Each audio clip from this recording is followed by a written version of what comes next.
All right, leaders, let's get right to it. You know that generative AI is way more than just a buzzword. It's become a strategic imperative. So we're going to skip the hype and the noise. This is your practical guide to actually harnessing its power, and we're going to start with the one number that proves this is a full-blown revolution, not just a minor update. So what's all the fuss about? Let's just start with this one statistic from GitHub. They found that developers using their AI Copilot tool complete their tasks 55% faster. Let that sink in for a moment. 55%. That's not a small improvement. That is a monumental leap in productivity. And this isn't some future prediction. It's happening right now. So the first question I want you to ask yourself is, what could my organization do with that kind of an accelerator? Okay, so to actually seize this incredible opportunity, we first have to get really clear on what this technology actually is. We need to understand its core power and, just as importantly, its current limits. You know, for decades, when we talked about AI, we were really talking about analysis, about classifying data, finding patterns, making predictions. Generative AI is a fundamentally different beast. It doesn't just analyze the information it's trained on, it learns from it to create something brand new. It's no longer just an analyst, it's become a creative partner. This right here, this is the insight that changes everything. We have fundamentally shifted from tools that find answers that already exist to tools that can generate completely novel solutions. This isn't just a new feature on a piece of software. This is a new frontier for your entire strategy, for your operations, for everything. So here's the deal. This is the essential balancing act you have to master as a leader. The power on the left is staggering. The ability to create content, write code, solve problems. But we have to be brutally honest about the risks on the right. These models can hallucinate, which means they can make things up with incredible confidence. And they can absolutely inherit the biases from the data they were trained on. Your success is going to live right here in the middle, by leveraging all that power while diligently, carefully managing these very real risks. All right, so we get the theory. We understand the what. Now for the fun part, the how. How do we actually put this technology to work? As we go through these applications, I want you to start picturing where they could fit inside your own organization. The impact here isn't some far-off dream. It's immediate and it is broad. In marketing, just as one example, teams are cutting the time it takes to produce a first draft of an ad or a blog post by up to 80%. Now, what does that really mean? It means your best, most creative people are freed from that routine work, and they can focus on high-level strategy and refinement. We're seeing similar massive gains across software development, customer service, R&D, you name it. Now, a question I get all the time is, okay, so which tool do we use? The answer is, it depends on the job. It's not about which tool is best, it's about which tool is best for the specific task at hand.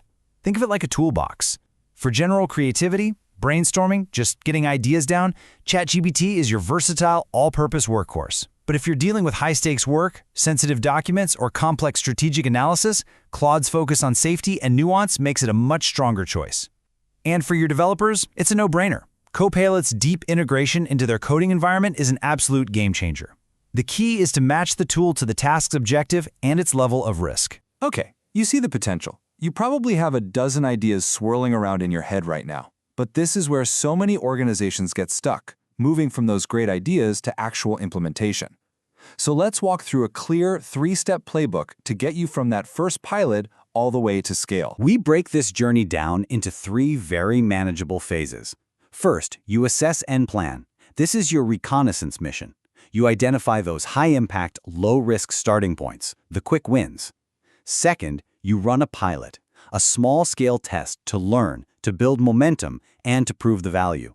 And only then, third, do you scale what works and integrate it deep into your day-to-day operations. This phased approach is how you de-risk the entire process and build real confidence across the organization. And I know what many of you have been thinking this whole time, because it's the single most important question.